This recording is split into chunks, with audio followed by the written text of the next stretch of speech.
শিবরামপুর কেন্দ্রীয় স্কুল জামে মসজিদের আজ বয়স্কদের কোরআন শরীফ শিক্ষা দিয়েছেন ইমাম সাহেব।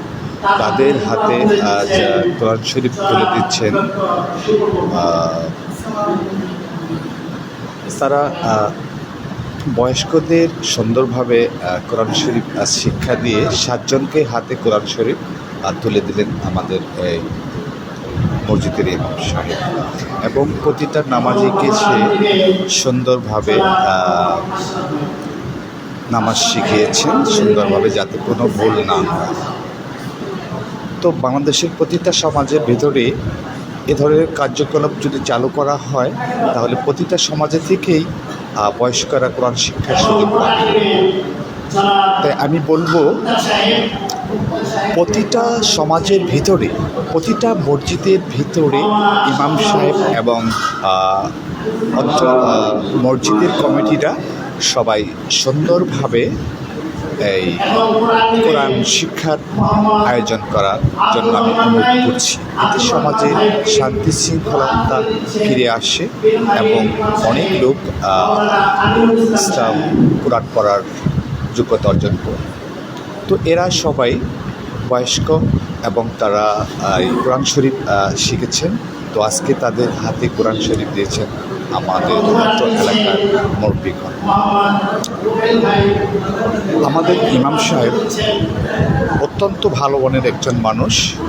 সে এই সমস্ত বৃদ্ধ নামাজিদেরকে সবাইকে সুন্দরভাবে চূড়া পড়িয়ে সত্য নামাজ আদায় করার জন্য তৈরি করেছেন, এবং আজকে হাতে 7 জনকে কোরআন শরীফ হাতে তুলে দিয়েছে।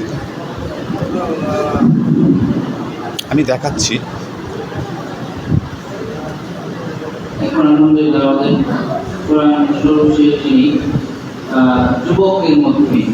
এটা যুবকদের জন্য একটা মডেল, যে আমাদের যৌবন এই বয়সে যুবকদের মধ্যে থেকেও যে সামান্য সময় কিছু সময় দিয়ে যে কোরআন নেওয়া যায়, পড়া যায়, শেখা যায়, এটা তাদের জন্য একটা নমুনা হয়ে থাকবে।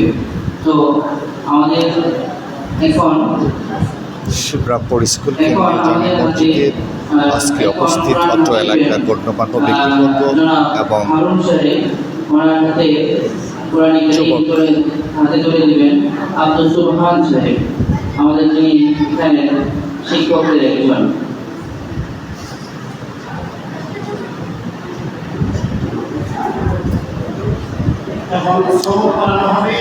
প্রতি রাতে এশার নামাজের পরে শুরু হয় এখানে কোরআন পাঠদানের জন্য। তো আজকে 7 জন বয়স্করা কোরআন নিয়েছেন হাতে। আবার দ্বিতীয় ব্যাচ শুরু হবে আগামীকাল থেকে। তো যারা এখানে আজ কোরআন নিতে পেরেছেন তারা অত্যন্ত ভাগ্যবান বলবো আমি। তো সবাই ভালো থাকবেন। এভাবে প্রতিটা সমাজের ভিতরে এ ধরনের পদক্ষেপ নেবেন। তো আল্লাহ আপনাদের সবাইকে ভালো রাখুন, এই প্রত্যাশা রেখে শেষ করছি। ধন্যবাদ সবাই।